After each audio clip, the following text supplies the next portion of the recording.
Aminata Mané mu ngi juddu ci weeru novembre yemoo ak ñaari fukki fan ci atum 1952 ca Kafountine ci département bu Bignona. Aminata Mané mu ngi bokk ci njaboot joo xam ne ñoom juróom-ñett lañu,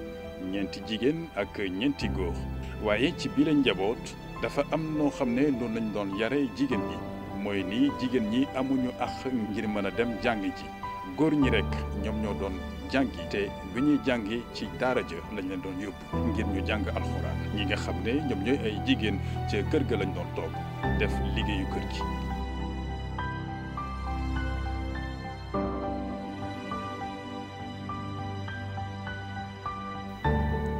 waaye Aminata am wërsëg lool ndax kat borom këram jàngalekat la woon ci noone bu mu demee Ziguinchor fekk ji jëkkëram mu daal di ko jàppale lool ci li nga xam ne moom mooy ay mébétam ndax jëkkëram di jàngalekat lenn la bëggoon mooy fexe ba mu am ndam ci lépp loo xam ne sumb na ko.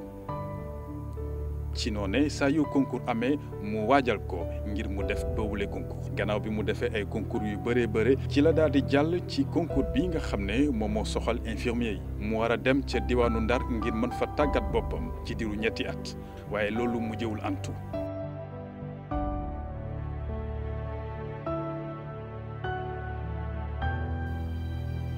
gannaaw bi nga xam ne borom këram génn na àdduna Aminata Mané daal di takk ndigam ndax kat lépp loo xam ne doonoon na soxla njabootam ci moom la war gannaaw bi nga xam ne pension ba doyul ngir mën a faj soxla ya weer yu njëkk ya gannaaw bi nga xam ne borom këram génn na àdduna métti woon loolu ci moom Aminata Mané xalaat ne foofu mu am li mu def ngir mën a toppatoo njaboot ci noonu la dugg ci ay yëngu-yëngu yoo xam ne jural na ko alal joo xam ne moom la doon yóbbu këram toppatoo njaboot ci.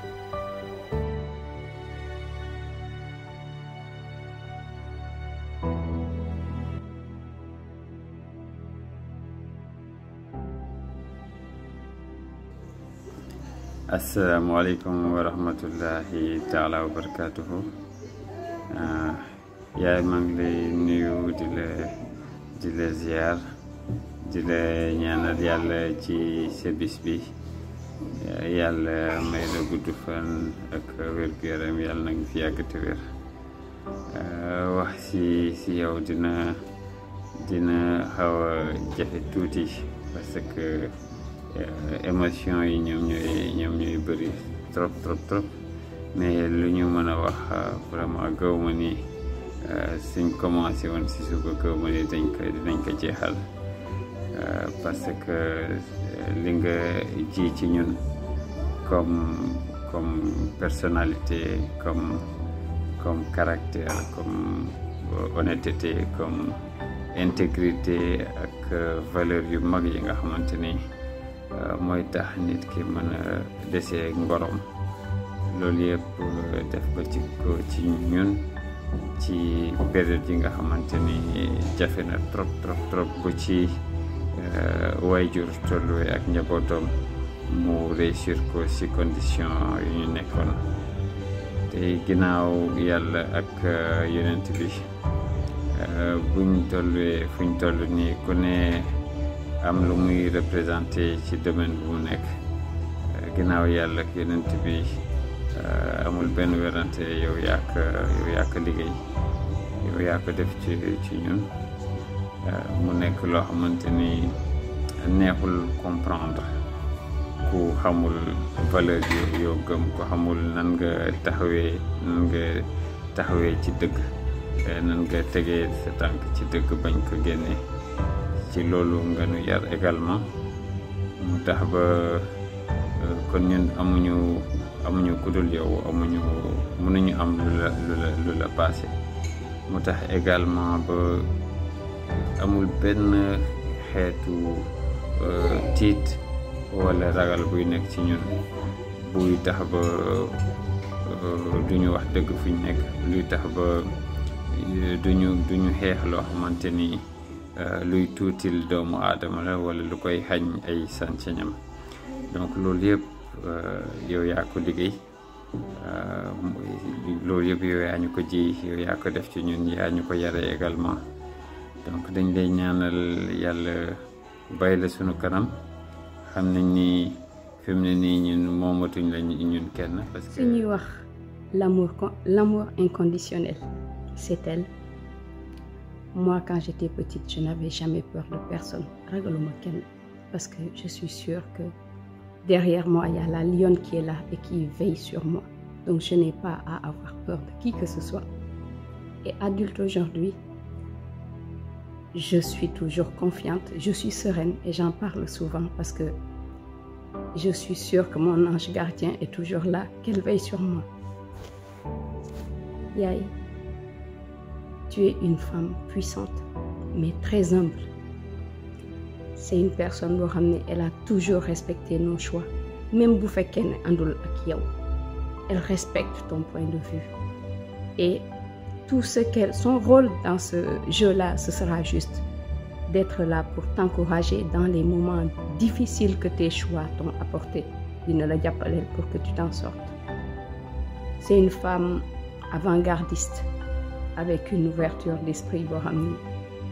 c'est incroyable. On a l'impression qu'elle vient d'une autre planète. Quand je parle de diplomatie, c'est ça. Comment dire? Elle voit ce que nous, même nous, on est, voilà, on va dire qu'on est les plus jeunes, on vit dans une société.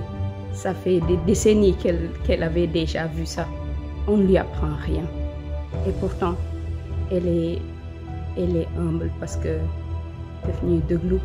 on échange. Elle est toujours prête à mettre sur la table, mettre en jeu, leur ramener, ce sont ses convictions pour nous écouter, partager avec nous, échanger. Et quand je la vois avec les autres, dafa mel ni c'est la même chose qu'elle véhicule partout où elle est. C'est l'humilité et l'écoute. Il a été une source d'inspiration pour moi tous les jours. Tu sais tout le bien que je pense de toi. Nee nañ nag jullit bu nekk dafa am yàlla, man yow yaay sama bos. Je t'aime de tout mon cœur et je te souhaite tout le bonheur du monde. maa ngi lay ñaanal tout ce que tu lépp loo xam ne moo war mun a seddal sa xol, mun a guddal say fan, mun la may wér gu yaram. Yal na la ko yàlla defal, yal na ñu yàlla may doole pour que tous on arrive à faire ce qui serait le mieux pour toi. Je t'aime du fond du cœur. Joyeux anniversaire. Ok, ben, je suis Ismaïla Giroux. Donc, man doomu maire bi la du ma caat mais presque caat. Du ma caat mais presque caat. En tout cas, je pense que lan moo ma gën a marqué ci sama yaay, c'est que on passait des nuits blanches ensemble.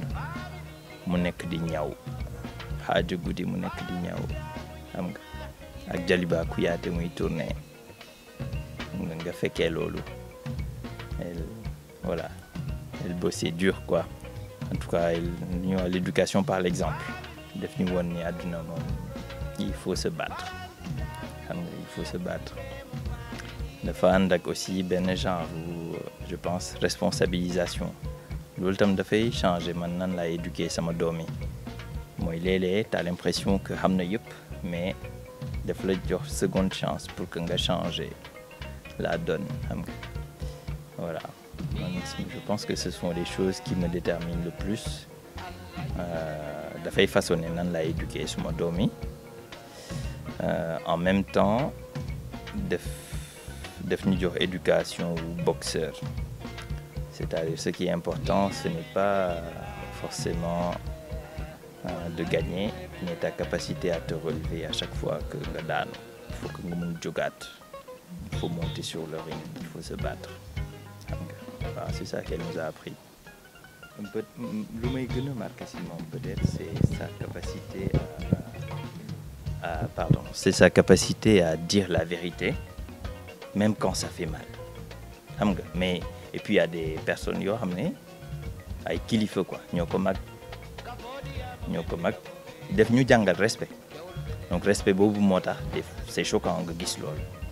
nga gis ni dëgg bu amee da nga koy rey mais dafay jaar ci digg bi xam nga. Mënuma raconter anecdote yi mais da ngay gis mu jàkkaarloo ak mag mu jaar ci digg bi xam nga kële mu froissé mais mu jëkki saa yi mu sedd parce que xam na nit kii daf ko nekk di faj waaw loolu ma nekk loolu la quoi elle supporte pas le mensonge. image u nit kuy ñëw xaaja guddi la image u nit kuy ñëw xaaja guddi mu toog ci machine am mu nekk di ñëw alors que les gens dorment xam nga tabaski muy jege mu nekk di ñëw rek tëtëtëk ak musique Jaliba Kouyaté en fond waaw xam nga que musique waaw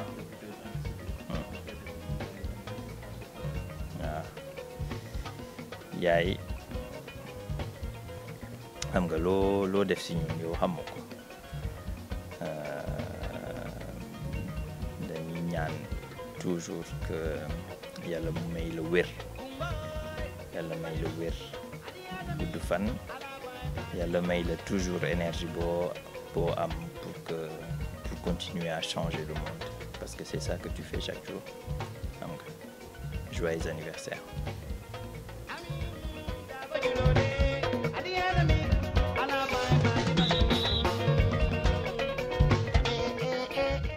donc li ñu gën a jàngal lu fondamental loo xamante ne danga koy fekk ci ku nekk ci ñun mooy wax dëgg ak nu mu munti metti nu mu munti neex buñ la doon rey sax da nga war a wax dëgg parce que jàpp na ni moom Mané la sant te sama côté papa tam am na ñi sant Mané kon da naan buur bu feeñul ci sant dafa war a feeñ ci jikko yi nag mooy wax dëgg quel que soit alpha que damay wax ni ki day feeñ ci ñun boo nekkee ci tolof parce que du wees ay nit lañ da ngay gis dara day jóge fële rek génnee la ci ou tu ne sais pas comment on a tendance à dire que loolu ci moom lu jóge li nekk ci ñun lu gën ci ñun tey waaw li mi ngi koy liggéey sax ba tey lu gën ci ñun ci moom lu jóge lu gën ci ñun ci moom lu jóge donc dañuy wax rek doomam waxuñu du sonn mais dina daan waaye day jóg parce que loolu ci moom la daf ko liggéey ci àddina daf ko liggéey ak njabootam liggéey ko ak nit ñu ci biti liggéey ko ci koñ bi daal moo tax ñun duñ koy oowee maman parce que yaay la ñu fekk ñëpp di ko oowee yaay boobu nag moo law moom la ñëpp fekk waaw. C'est pas dans nos coutumes de souhaiter un joyeux anniversaire en avance, mais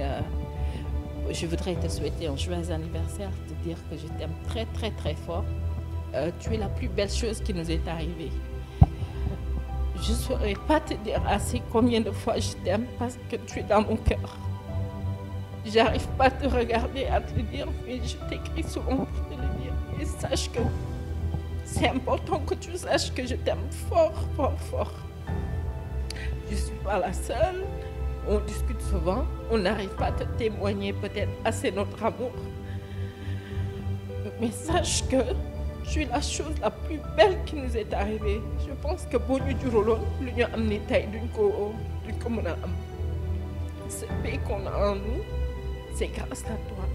Tu as bossé toute ta vie, on aimerait vraiment que tu puisses t'arrêter tranquillement. C'est ça qu'on aurait souhaité, mais on voit que ton bonheur, c'est lié la nekk. Donc, vas-y, fonce, fais vraiment comme tu le penses. Boudé, c'est ton bonheur, parce qu'on prêche pour ton bonheur. On aimerait que tu sois la plus heureuse au monde. Vas-y, fonce et sois la plus heureuse pour le restant de ta vie. Je t'aime fort. Joyeux anniversaire, Yaay. C'est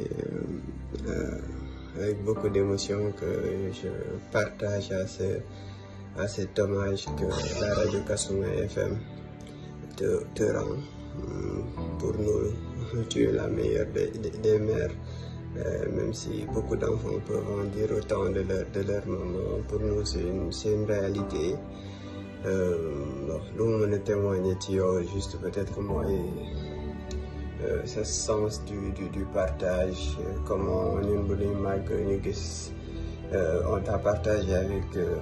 les enfants d'autrui, ceux de la grande famille de Kafountine et autres, mais également ceux du quartier. Donc, peut-être anecdote que vous m'avez raconté, malgré que on t'a partagé avec d'autres enfants venus d'ailleurs. Chaque fois ngay valoriser ngeen lay def aussi insignifiant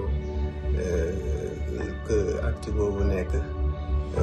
Par exemple man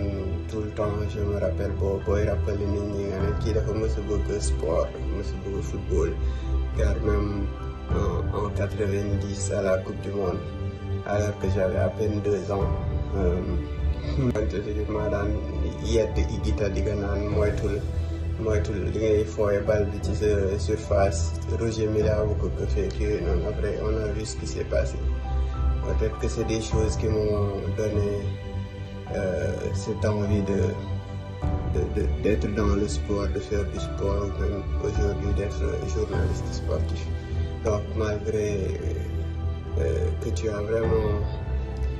pris le temps d'éduquer tes enfants et les enfants d'autrui, nous tous, chaque fois, ñun say doom, say juróom-ñeenti bant, tu as su chaque fois valoriser le peu li ñu mën li ñu xam def ko sacerdoce ba après mu jur vocation si ñeneen. Donc vraiment je te souhaite un joyeux anniversaire et une longue vie doublée d'une santé en titane comme j'aime à le dire. Yàlla bàyyi la suñu kanam ñu fetewaat ay anniversaire yu bëri waaw su ko mënee def sax nga doon centenaire nga fekkee njëriñ non seulement say doom mais également say sëtaati sët inchallah. Je t'aime beaucoup. Joyeux anniversaire encore une fois. Coucou Yaay. Bonjour. J'espère que tu vas très bien. Joyeux anniversaire. Je te souhaite plein de bonnes choses, le meilleur du monde, et je t'aime très très fort. Joyeux anniversaire encore, et sois heureuse, c'est tout ce qui compte pour nous. Je te fais de gros bisous. Bye.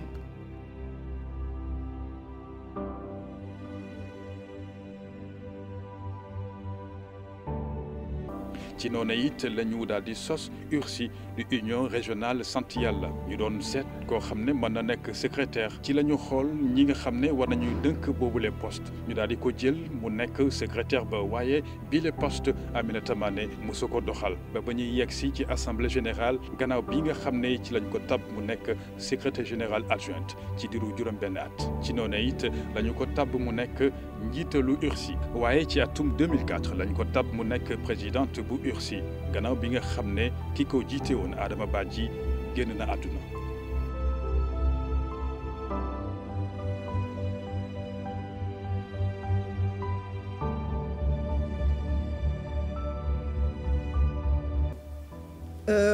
Madame Aminata Mané sañ naa ne premier jour bu ma ko gisee dafa am cofeel bu saxoon suñu diggante man personnellement premièrement dafa nuru sama yaay mu fekk sama yaay dafa génn àdduna kon dama ko gis bët boobu laa ko njëkkoon xoole yàlla def moom itam cofeel boobu sax ci xolam ñu doon comme doom ak yaay yàlla defaat ci biir liggéey bi mu doon nit ki nga xamante ne ku rigoureuse ci liggéey ku nangu ay défis mais aussi ku am vision bu sori te képp ki nga xamante ne gis na ne bokk ngeen gis-gis boobu rek dalay jàpp comme boppam kon loolu bokk na ci li tax ba man ak moom mu en dehors du cadre du travail mu am leneen li nga xamante ne moo ñu boole man ak moom waaw mais en dehors de loolu lu ñu ci gënaat jàpp mooy li mu jàpp ñëpp comme njabootam waaw.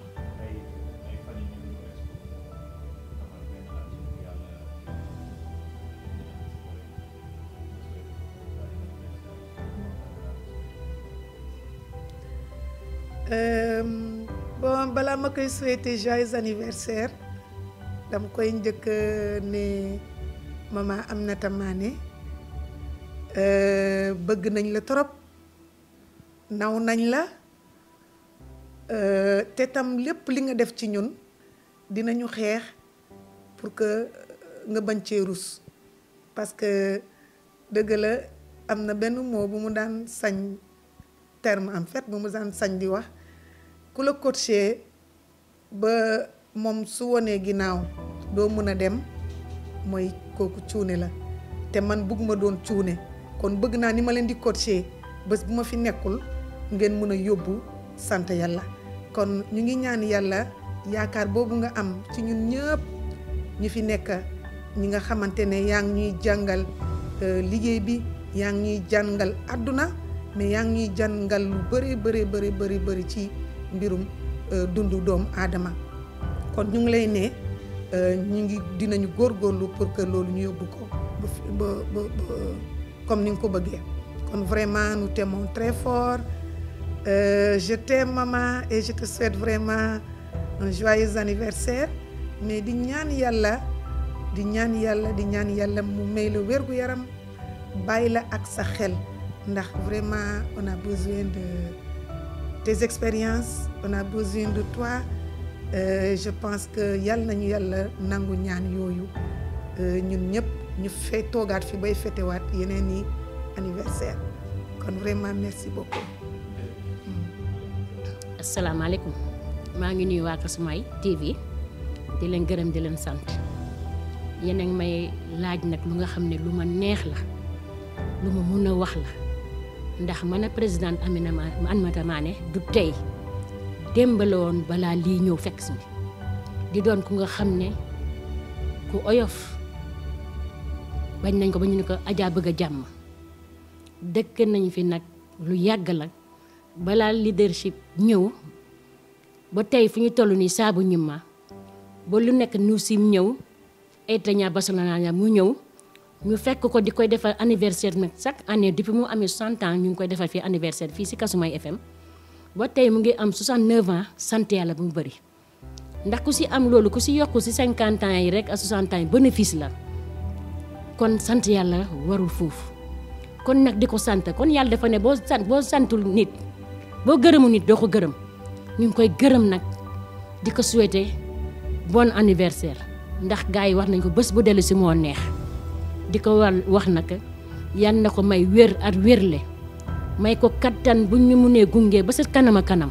si daraja Muhammad sallallahu alayhi wa sallam di ko ne ay maane gàcce ngaaraama jërëjëf sa kaw ca kanam nee na mu ngi góor ga bëggul wane ginnaaw bàyyi fi noonu ñu daal di jógaat bu sante la toll fu mu toll kon ñu ngi koy rafetlu di ko gërëm ba mu sant ndax def nañu beaucoup d'effort pour sant yàlla dellu mu dem lu mu menaat ndax ñëpp ëppal nañ sant yàlla am na 3 fois plus de chef de l'État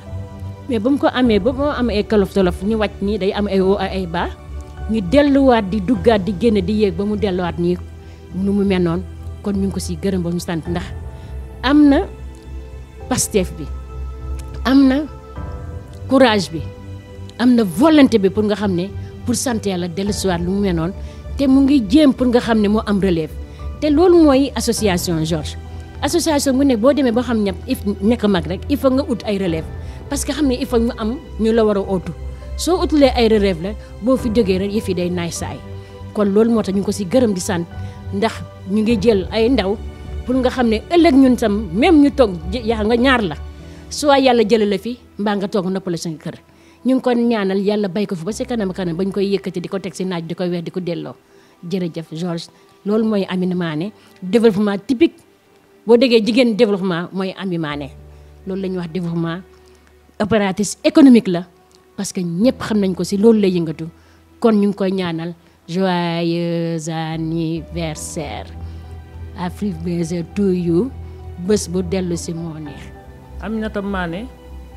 mooy jigéen joo xam ne mooy suñu personne morale union régionale centrale maanaam muy suñu présidente di en même temps superviseur projet programme yi nga xam ne ñooy daw fii si biir sant yàlla yëpp moom moo koy superviser di ko saytu. li nga ma laaj nag dina ma neex trop parce que suñu la laajee si koo xam ne xam nga ko day neex. Aminata Mané jigéen joo xam ne jullit la ndey ak baay ba pare mu nekk ndeyu njaboot maanaam boole njaboote ñëpp nu mu juree ay doomam noonu la juree ay doom sibiti fii sant yàlla mën nañ wax ne yaay la fi éducatrice la enseignante la maanaam soo demee sax ba mu yàgg di nga ne Seyda la Seyda xam nga luy Seyda mooy ko xam ne day jàngale ci diine di digal nit ñi lu baax di tere nit ñi lu bon moom nag nit koo xam ne la ndey ji seex la moom nit koo xam ne la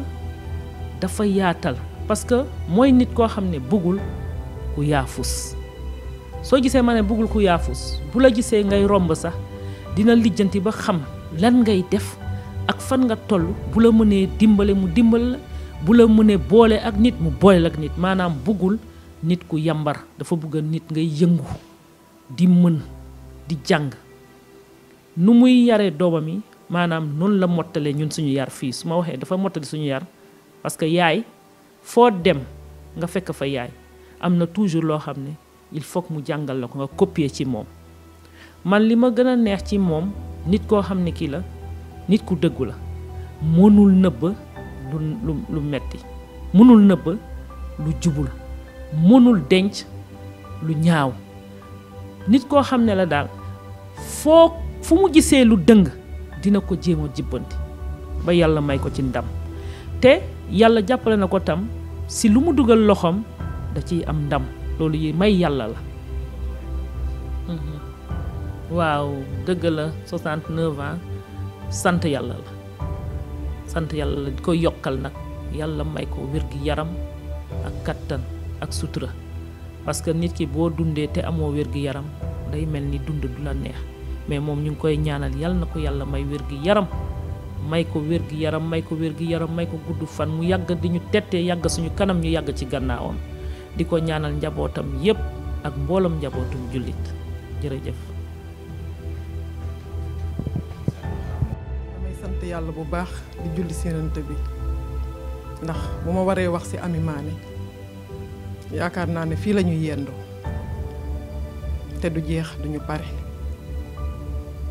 moom mooy ki nga xam ne ñun ñoo bokk koñ mu xool ma ci biir nit ñi seppi ma indi ma dugal ma ci biir sant yàlla bi ma koy gërëm bu baax a baax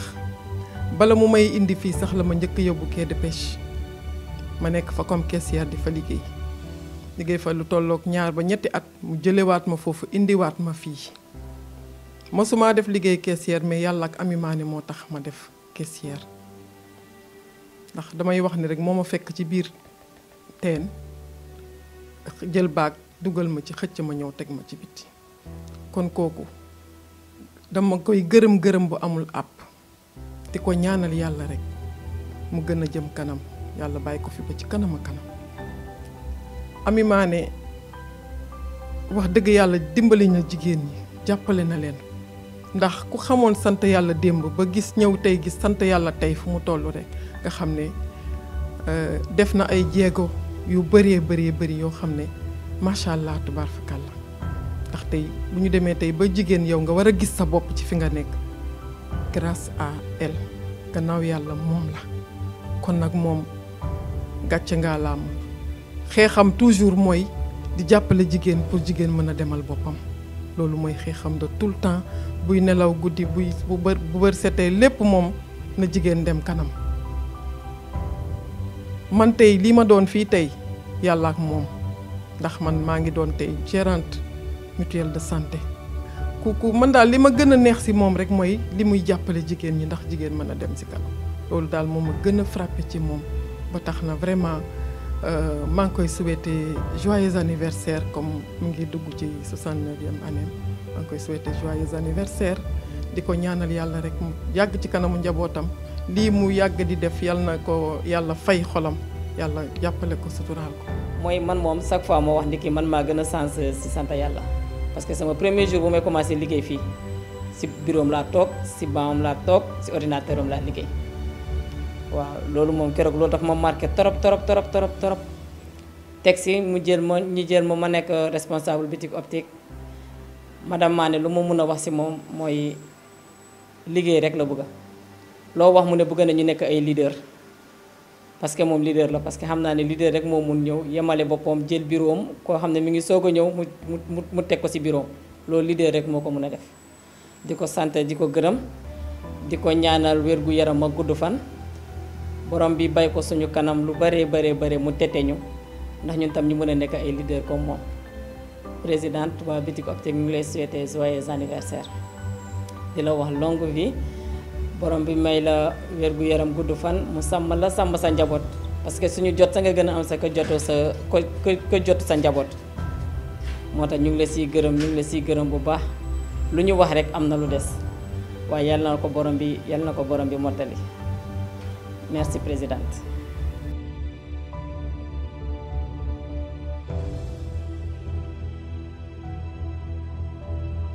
ay ati at mu ngi nii lépp loo xam ne xalaat na ko ci xam-xam bu ko yàlla joxee mu yéene ko structure bi kon ñu ngi koy souhaiter joyeux anniversaire di ko ñaanal at yu baree bari yu ànd ak wér ndax ku la jàngal nooy nappee wàccee na la ndax bés bu ne nit di la may bu la jàngee ni ngay amalee sa bopp nga ca gaalaam ndax tey boo xoolee lu muy ñefe ci partenaires yi di ñu ko indil ñu njëkkee ci boutique de référence bi nga xam ne tey boutique boobu moo jur rajo communautaire Kasumay FM boutique boobu gungee rajo bi ba rajo boobu jur juróom fukki rajo ak juróom-ñett ci goxu Ziguinchor Casamance yépp laay wax kon gàcce ngaalaama Adja Aminata Mané mi nga xam ne mooy présidente rajo communautaire yi nekk Casamance. mooy ki nga xamante ni ku baax la ku mu gis ku ne téye na ko ni doomam bi mu jur li mu bëggal ay doomam loolu la bëggal jàmbur yi bëggul kenn sonn bëggul kenn nekk ci xat-xat ndaxte man mii ndaxte dañ na ni wax baaxu jàmbur waxu wàññiwul dara ci sa bos. ndaxte man j'étais dans des situations yi nga xamante ni man damay ne ni yàlla ak moom tey moo tax ba ma génn si ndaxte au début man bi may ñëw rajo dama ñëwoon pour def stage journaliste bi ma nekkee si stage bi nekk si mais au début j'avais des problèmes de genou dama amoon problème genou waaw may dund ay jafe-jafe yi nga xamante ni daal nit ku ne boo ci waxee tey rek sa xel dellu ci ëllëg sa xel dellu ci ndaxte woon bi ma gisee woon ndaxte au début bi ma ñëwee fii ak nit jàppalewu ma pour ma yéeg du ma mën a yéeg benn bés la ñëw amoon nañu suñu benn morom bu fa nekkoon Fanta Masali xam nga ko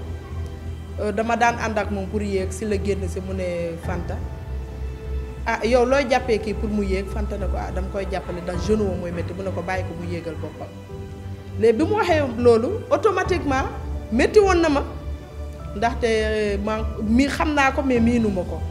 mais je me suis posé la question ma ne waaw nit ki di ma jàppale pour ma yéeg mais lu tax mu ne ko non non bàyyi ko mu yéegal boppam de bi ma bàyyee ma yéegal sama bopp depuis jour boobu laa commencé di wàccal sama bopp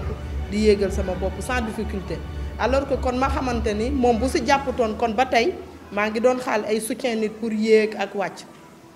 découragé woon naa torop nga gis moom mooy ñëw di ma motiver des fois sax imaginel kuy xëy di dem ak a ñëw avec 4 enfants kooku fin du mois xam nga wax dëgg yàlla dëgg dafa neex nañ ko wax rek te dee kuy dee di xëy avec 4 enfants xale mensualité 7500 la inscription 3000 francs kuy am loolu ci ñeenti élèves xam nga fin du mois yow amoo fa dara moom moo daan jël xaalisam génne jox ma chaque mois mu ma koy defaral ba mi ngi nii soutenir na ma daal ba ma yëg sama bopp daal soutenir na ma ba ma yëg sama bopp loolu moo tax man daal aw ma lenn lu ma koy ñaanal lu dul yal na ko yàlla may wér ak wér la yal na ko yàlla may wér gu yaram ak gudd fan lu baax lu may de ku nekk nag bu la defaralee yow ku nekk sa bos nga xam den moom mooy nit bi nga xamante ne bu la defaralee yow boo ko waxul doo ko dégg fenn yal na ko yàlla may wér ak wérle may ko wér gu yaram ak gudd fan ma naan ko joyeux anniversaire si tuuru ñun ñi fi nekk yëpp xale yi moniteurs yi monitrices yi ñun yëpp ñu ngi ko naan joyeux anniversaire yal na ko yàlla may wér ak wérle may ko wér gu yaram ak gudd fan na dund 100 ans sans ordonnance yàlla mën na ko yal na ko yàlla defal moo xam lu muy ñaanal njabootam ak li ko wër yal na ko yàlla sotti yàlla mën na ko yal na ko yàlla def. ñu yokk ci ni Aminata Mané nekkoon na kii toftol kii jiite interprofessionnel du quai de pêche de Ziguinchor ak Sénégal te mu nekkoon dem si yàlla Mamadou Sonko ci noonu kon la nekkee jigéen bu njëkk jiite woon interprofessionnel looloo taxoon ba Aminata Mané gëm ni am na sas bu rëy boo xam ne teg nañ ko ci loxo te ci kaw loolu Aminata Mané soxloo na takk fitam ngir mën a jàkkaarloo ak góor ñi nga xam ne ñoom ñoo bokk ci boobule kuréel ndax kat ci jamono jooju jigéen ñi daaw ñoo bokk ci kuréel yi nga xam ne foofu la ñuy jëlee yenn dogal yi. jigéen comme niñ ko waxee jigéen bu mun góor parce que yàlla def na bu mu paree fële bu doodi quai de pêche ñun ñoo bokkoon kuréel ma nekkoon vice président ci ginnaawam bu mu paree mandat mu war a dem ma wuutu ko fa ci wuutun bu rafet tey quai de pêche bu doodi bu nekkee fréquentable bu nit ñi di fa yeew di fa jubal di fa dem Aminata Mané bokk na ñi tax bërëb boobu tey nekk bërëb bu baax ba ñëpp naw ko di fa dem saa su nekk ñëwee kii pour uti jën kii pour defar ndéki kii pour def marché am kii pour def usine glace wala yeneen xeetu usine comme usine den congelé jën macha allah tey usines yi bëri nañ fa trop donte fee jigéen sër lañ la xamee mais moom dafa soloon blouson waa bi ne ko blouson pantalon yi ni ñu mel di xuus si ban bi di jéem a defar pour que bërëb bi nekk bërëb fréquentable tey loolu moom retenir naa ko ci moom donc bërëb boobu faro kese la woon Sonacos dafa doon versé ci kaw faro dañuy sotti tuuti suuf rek teg ay saket sotti fa gerte mais bu fa Sonacos bàyyee ay autour des années 2002 ba 2003 ñoom Aminata Mané ci seen xalaat bu rëy seen yéene bu rëy bi fa conseil municipal joxe ministère de la pêche en 2002 comme étant un espace pour ñu mun a defar tefes pour daluwaay acteur de la pêche far ñoom Aminata Mané organisé wu ak ñoom feu Mamadou Sonko yàlla na ko yàlla yërëm ñu organisé wu woñ seen tànku tubéy comme niñ ko waxee ak seen loxo pour defar bërëb boobu loolu ñi amee leen ci reconnaissance bi nga xam ne du am ab parce que vraiment il fallait que nga nekk doomu fii il fallait que nga gëm développement pour sóoru ci ban boobu pour mun a liggéey bu mel noonu ba tey liggéey bërëb bi tey mel nu mu mel oto yi di daw ak a ñëw vraiment macha allah donc mention spéciale pour moom Aminata Mané mu gëmoon ko ak ay jigéen ak ay góor ñu ñëfee ko ba tey bërëb bi tey mu salle ni ñëpp naw ko ñëpp di wax Budodi tefes donc loolu moom jàpp nañ ko si moom.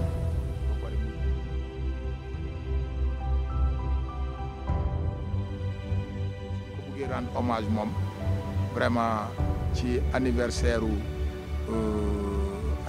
am buy am peut-être d'ici quelques jours le 20 novembre su ma juumul vraiment amuñu lenn luñ ko mën a defaral lu dul témoigner ko lu baax lu mu def nii déjà ci kaw pour le moment ci kaw suuf parce que on a tendance nit ñi dañuy xaar ba ñuy jógee fii yàlla na yee ñu bëgg leen témoigner mais moi je témoigne que c'est une femme très sincère très compétente très brave qui ku ñemee idée su toogee ak autorité bi moo xam religieuse ou politique ou administrative lu muy wax daf koy wax sans gestu parce que lu mu gëm la waaw loolu moom xam naa ko ci moom parce que bokk nañ ay réunion lu bari yoon vraiment am na fit bi am na courage bi am na xam-xam bi ba tax na ñun amuñu laam-laam ci boppam ba tax na tey su jiitee yàlla may ko mu jiitee kuréel bu mel bu toll nii UR sant yàlla moo di kuréel bi nga xam ne boo ko tuddee xamee nañ ko de façon nationale jusqu'au de façon internationale xamee nañ kuréel bi donc tey am na fu mu andi kuréel boobu tamit ñu ngi koy gërëm di ko féliciter ci loolu parce que xar kanam bu bees la UR sant yàlla am tey ak mu ànd ak ay braves yi ay femmes yi braves ñu koy gunge ci mission bu mu nekk di développer rien que pour développer en tout cas région bi.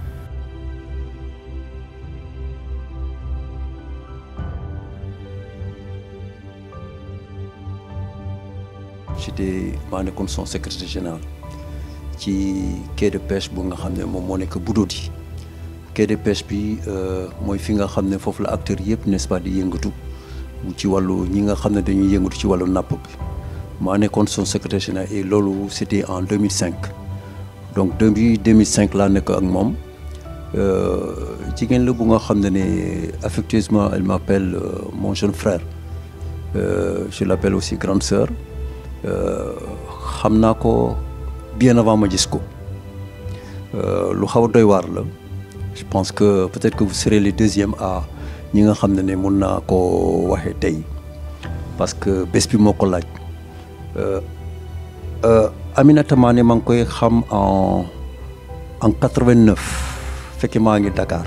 bu may naan maa ngi koy parce que nee naa leen xam naa ko fekke gisaguma ko 89 laa ko xamee parce que ma toogoon ak sama fekke tambo maa ngi jóge Mauritanie mooy événement Mauritanie bi ma toog ak sama yaay nii ak benn xaritam mu may naan mu xool mu lu yàgg mu ne ma yow yaa ngi war a dem au sud maanaam yaa ngi war a dem booru Casamance pour yëngatu foofu ma ne ko waaw effectivement fekk sama yaay waxoon na ko mu ne ma di nga taseeg benn jigéen jigéen la bu nga xam ne dafa mën a jabootee nit ñi ñu nga xam ne ñoom la àndal liggéey. alors quai de pêche bi mu amoon bi muy defee convention yi ak tout ça administration bi mu amoon benn jamono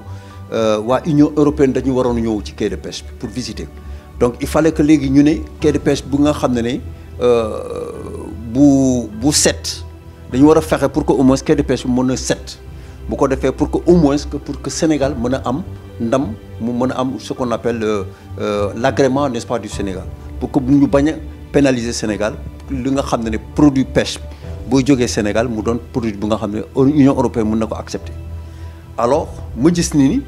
un jour ñu nekk ci bureau bi ñu doon commencer liggéey alors ndekete yoo dëkk yi dafa indi ay équipements yu nga xam doo comprendre mooy ay bottes la fii ay tenues de travail bu nga xam ne pour mën a pour sóobu ci liggéey bi. alors du coup comme ça je l'ai vu elle s'est habillée man mu fekkee man ma génn ba mu ñëwee ma gis ko en équipement alors ma ne ko waa lii laa la mën a non damay dem liggéey ma ne ko bonne façon liggéey mais ma ne ko y a les hommes qui sont là y a des jeunes qui sont là ñu ngi fii jox lañ instruction ne ñoom ñu def sa liggéey mu ne ma nooy foo ma nekk ci kanam damay sóobu comme ñoom ba saay bu ñu paree man tamit ma soog a noppal te effectivement loolu la def ma ne ko man nag duma la topp nag waaw parce que man lii moom mënuma ko xaw ma waaw parce que il était question de travail dans la boue mooy poto bi fexe salté baa nga fa ci quai de pêche bi war a bale yooyu yëpp pour mu quai de pêche bi set moom mu ne il faut mu dem ci kanam nit ñi gis ko xëy na peut-être que góor ñi danañu rus pour ñu bañ a liggéey te effectivement elle a réussi la mission. alors macha allah bu Union européenne ñëwee ci quai de pêche bi ils ont vu que véritablement c'était nickel. alors quai de pêche su Ziguinchor était le premier au niveau du Sénégal ci wàllu set waa administration ci wàllu bopp sàcc nañu ñu wax ma ko ñu ne ma macha allah véritablement cette dame là c'est une dame de fer elle a réussi véritablement à faire du nickel Union européenne bu ñu ñëwee wax nañ ko alors ba tax na loolu vraiment quelque part le Sénégal n'est-ce pas lui doit cela. alors deuxième facteur bi mooy que mooy bi ñuy defee budget bi administration bu ñu ko dénkee quai de pêche bi alors il était question que pour ñu defar beneen budget de fonctionnement mais un soir ni ma ñëw nii ma ubbi buntu bi rek ma fekk ko ci bureau ma ne ko looy def ni mu ne ma damay def budget bi ma ne ko budget mu ne ma wallaay danaa ko def de alors mu amoon exemplaire bu nga xam ne administration bi joxoon na ko alors mu commencé di liggéey alors ma gis ni ko mu ngi dem ci yoon alors di xool effectivement ni ñu ko joxoon alors moom tamit mu commencé di defar budget bi alors bu ma gisee loolu ma ne ko donc man tamit il faut ma sóobu ci ma gunge ko ma ànd ci liggéey bi mu amoon waa administration sax ñu fekk ñu foofu ñu fekkee Amy Mané di defar budget te li nga xam ne muusul nekk jàngu ko xamu ko et c'était la première fois mu gis lu mel noonu mu ne il faut mu def ko alors elle est arrivée à le faire donc c'est dire que voilà une des qualités bu nga xam ne bokk na ci nga xam ne moom mooy mën a soxna si nga ñuy wax Aminata Mané alors donc sans compter les différents combats yi nga xam ne def na ko combat xeex yu métti la ko la def ci quai de pêche bi parce que comme nu ma leen ko waxee quai de pêche yi mool yi dañu xaw a loolu daal samay mbokk lu ñu samay xarit lu ñu parce que ñu ñoo bokk corporation mais ils sont têtus donc pour jiital leen c'est un peu compliqué donc elle avait deux adversaires parce que y avait l'administration de l'autre côté ak n'est-ce pas ak les acteurs de la pêche.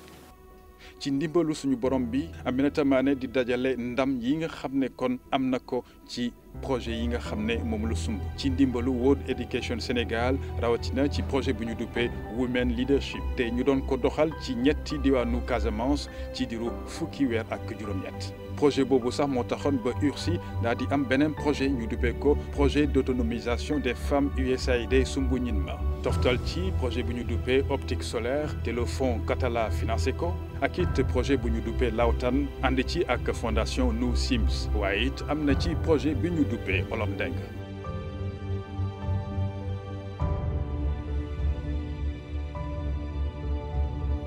J'ai connu Amy Mané à travers sa fille Fanta qui était dans ma classe. Fanta était une des plus petites qui biir classe bi ma jël ko en affectivité di waxtaan ak moom di ko protéger di ko tooñ di elle était un peu chipie dans la classe et j'appréciais, j'aimais beaucoup ni muy taquiner les plus âgés ak yooyu et je la prenais toujours sous mon couvert et puis élèves yi dañ ma daan wax toujours miss yow yaa tax Fanta di ñu tooñ. Fanta était comme une fille pour moi fekk boobu Fanta xamuma woon sax kuy papam di monsieur Giroux mu nekkoon surveillant au lycée nekk aussi syndicaliste comme mon père sama relation boobu ak Fanta moo tax papam ñëw fekk ma école laaj ma est-ce que xam nga xale bi man maa ko jur loolu gën a yokk suma diggante ak Fanta àddina di dox ba ñu yegg si dans le mouvement associatif féminin ma daje fa ak Amy Mané dès la première rencontre mu ne ma yow de suma yaayu doom nga ma ne ko kuy sa doom mu ne ma Fanta Giroux ma ne ko tu as raison sa yaayu doom la loolu gën a renforcer sama relation ak moom ñu doon relation donc d'affection en dehors de ça me considérais comme un peu comme une tante puisque jëkkëram xarit yi sama papa la loolu gën a renforcer waat suñu relation àddina di dox donc on s'est retrouvé au sein du mouvement associatif féminin suñu relation yi di gën a dem mais gën a découvrir qui c'est cette personne là sama respect di gën a yokk ki moom je respecte beaucoup Amy Mané pour ce qu'elle est une femme qui s'est forgée toute seule qui comme elle me l'a dit a quitté l'école très tôt grâce à son mari elle a pu se forger yóbbu boppam ba fi mu toll nii construire leadership am ba toll fi mu toll nii tey ak ba fi mu yóbbu sant yàlla tey j'ai découvert en elle beaucoup de qualités la première c'est la loyauté mu di ko doxal ak man su dee am na ay ay remarques ou ay observations à me faire daf koy def avec beaucoup de politesse et de respect bien que amitié amoon na suñu biir de telle sorte que bokk na ki nit ñoo xam ne ki biir plateforme su may bëgg a def dara sax suñu ma nee bàyyi rek damay bàyyi je ne cherche même pas à comprendre lu tax ma war a bàyyi je sais que chaque fois qu'elle me dit bàyyil c'est dans mon intérêt saa yi ma dee defal je sais que c'est dans mon intérêt même su ma ko bëgguloon a def donc loyauté boobu nekk sama diggante ak moom ma admiré ko pour ça je l'admire pour sa franchise également admiré ko également pour son engagement son franc-parler également te lépp lu muy def rek mu def ko avec beaucoup de politesse avec beaucoup de respect pour les gens loolu doon loo xam ne dama ko admiré ki moom j'ai beaucoup d'admiration pour Amy Mané beaucoup d'admiration j'ai vu le chemin qu'elle a parcouru gisoon naa sant yàlla à l'époque où il y avait la première présidente paix à son âme et aujourd'hui je vois sant yàlla fu mu toll moom fu mu yóbbu sant yàlla tey avec la radio et les différents projets qu'il y a là rien n'était évident pour montrer que le leadership nit a koy defaral boppam elle aujourd'hui quand on parle de femme leader kenn mënu ko exclure ndax elle est de celles-là qui peuvent porter un plaidoyer te nit ñi dañ leen di déglu la dernière fois je parlais à une femme à une de nos membres boo xam ne on discutait d'un problème de la plateforme mu sañ naa ko tudd sax c'est Seynabou Mal noonu mu jox ma son point de vue ba pare mu ne ma owal Amy Mané c'est une personne très sage nga jël point de vue am aussi ma ne ko j'allais le faire donc pour dire que respect bi ak sentiment bi ma am ci moom ak lecture bi ma am de sa personne d'autres également dans la plateforme am nañu même lecture d'elle ce qu'elle représente pour nous suñu nekkee ci réunion plateforme Amy Mané teew man damay tranquille parce que je sais que je m'adosse sur une personne sûre une personne qui est écoutée ay propos ce sont des propos de sagesse des propos yoo xam ne da nga ko war a déglu bu baax nga tirer ci ay leçons yu bare et c'est ça qui m'arrive avec elle donc loolu yëpp tax na vraiment suma admiration yokk ki moom je sais aussi le chemin qu'elle a parcouru dans sa vie familiale pour construire sa famille elle a entouré d'enfants qui l'aiment te loolu dafa am important famille nit da koy construire nit ay defar sa famille da ngay bàyyi yu bari à cause de ta famille et c'est ce qu'elle a fait elle a su se priver pour avoir une famille solide une famille construite et aujourd'hui elle est bien entourée par ses enfants et je voudrais c'est l'occasion aussi vraiment remercier les enfants pour seen accompagnement ak seen yaay seen àndandoor ak seen yaay seen famille ak ni ñu mel ak seen yaay je pense que c'est important quand les enfants reconnaissent les efforts d'une maman quand les enfants savent ce que leur maman a fait ou ce que les parents d'ailleurs ont fait pour eux et les enfants de Amy Mané connaissent la valeur de leur maman et ça loolu moo ko liggéey c'est le fruit des sacrifices qu'elle a eu à faire vraiment je voudrais lui souhaiter un joyeux anniversaire lui souhaiter une longue vie avec beaucoup de santé di ñaan yàlla que vraiment assistance ak affection bu mu may doomam yi au moment où elle sera une personne très âgée, parce que je souhaite ça pour elle, que doomam yi nekk autour d'elle ñu mën ko assister. Vraiment, je suis très contente de pouvoir faire ce témoignage sur cette personne-là, parce que je ne peux pas inventer des choses que je n'ai pas vécues. Li ma wax yëpp mooy loo xam ne dama ko dund ak moom dafa nekk loo xam ne dëgg la ki man mënuma inventer loo xam ne dunduma ko wala xamuma ko. Vraiment joyeux anniversaire à Ami, on te souhaite tout le bonheur, le meilleur pour toi. On te souhaite bénédiction et beaucoup de grâce et beaucoup de bénédictions. Que Dieu bénisse tout le travail que tu as fait et que tout le travail que tu as fait porte énormément de fruits. Et cela pour les femmes, pour les populations de la Casamance. En cette circonstance particulière, n'oublie pas dans tes prières de formuler encore des vœux pour le retour de la paix en Casamance. Tu as fait beaucoup d'efforts pour cela. En ce jour où tu as célébré ton anniversaire, en rendant grâce à Dieu, rends grâce également pour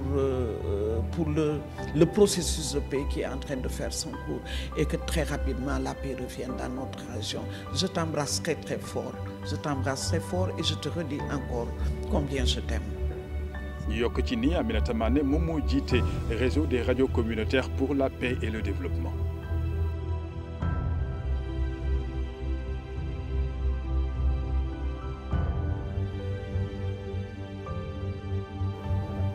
salaamaaleykum man la Georges Selou di directeur rajo Kasumay rajo communautaire Kasumay FM tey nag wax ci ki nga xam ne rek mooy la présidente di sama yaay Adja Aminata Mané métti na trop dama ne woon sax duma wax maa ngi waxloo nit ñi te man bëgguma wax parce que su ma naree wax ci Ami Mané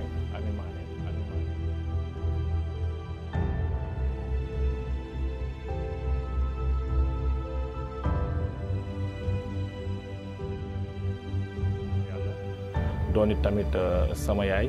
su ma nee sama yaay lu tax parce que li nga xam ne mooy rajo bi moo ñu boole bu ñu boolee nag moo dem tey ba ñu egg ci at yi yëpp donc présidente nag balaa may xamante ak moom sax ci rajo bi laa ñëwoon di fi liggéey jamono yooyu Soli Mandiang moo fi nekkoon comme directeur bi Soli Mandiang nekkee fi mu dem Awa Mané doon directrice. waaw Mané bi mu fi nekkee ñu nekk fi ba moom ñu mujjee ko xelal ne ko yow pour sa rajo bi gën a dox comme ni nga ko bëggee il faut nga xool benn nit boo fiy teg nga xam ne moom dina mën a la gérer la rajo bi heure boobu la convoqué nit ñëpp ñu ñëw këram mu expliquer ñu problème bi fekk man tamit maa ngi doog a door ci rajo Kasumay bu mu expliquer problème bi ak personnel bi yëpp ñu fa nekkoon samay ancien ñoom ñëpp banque seen loxo mu demee ba ñuy waaj a jóg laa yëkkati sama loxo ma ne ko man mun naa jël sama liggéeyante ak moom wax dëgg yàlla depuis bu ma lëkkaloog moom wan na ma ci ko gor dëgg moo taxit tamit man tamit ma xar sama tànk tubéy tamit bañ ko décevoir parce que tey rajo bi si eggee fii ak yàlla ma tiim loxo présidente Aminata Mané mi ngi ci. Aminata Mané rajo bi demoon na ba mënul fay facture am ak yàlla ma tiim Aminata Mané dafa dagg ci xaalisam bu ko doomi jox pour dépense këram 175 000 je me rappelle ma ne ko yaay jox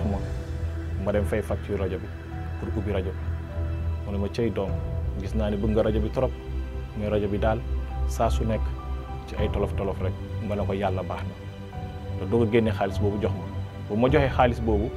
yàlla lu muy def ma am benn partenaire waa PAM programme alimentaire mondial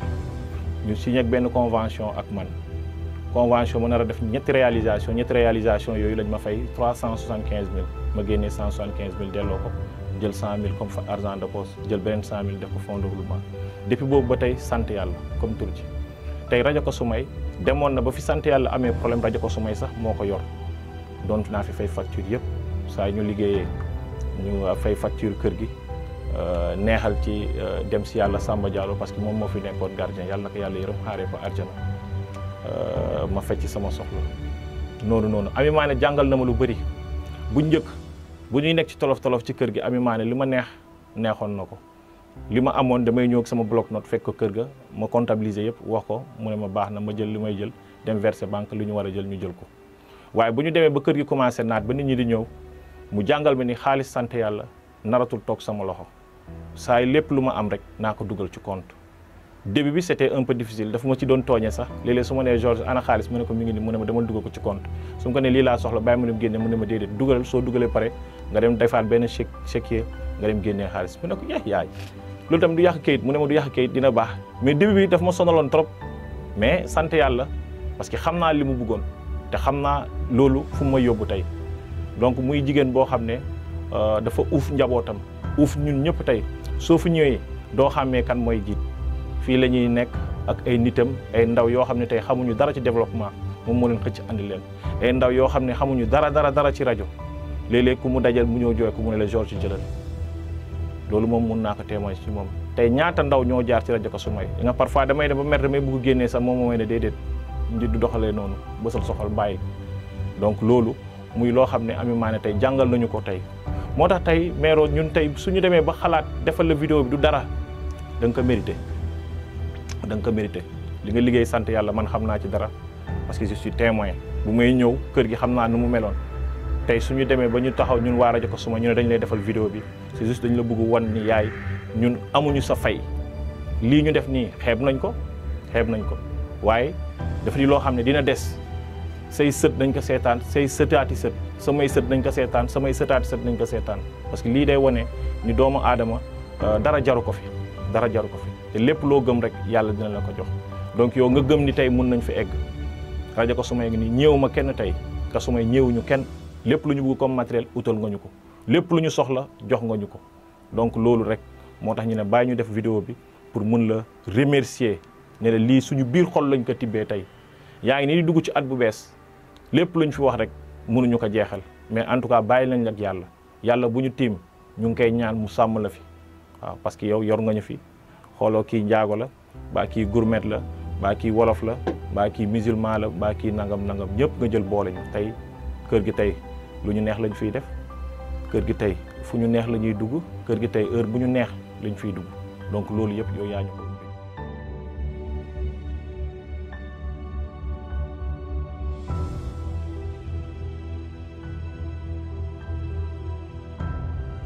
en tout cas mënu ma wax daal ñu ngi koy souhaité ci turu ndaw yi fi nekk yëpp dañ lay souhaité un joyeux anniversaire en tout cas bàyyi lañ la yàlla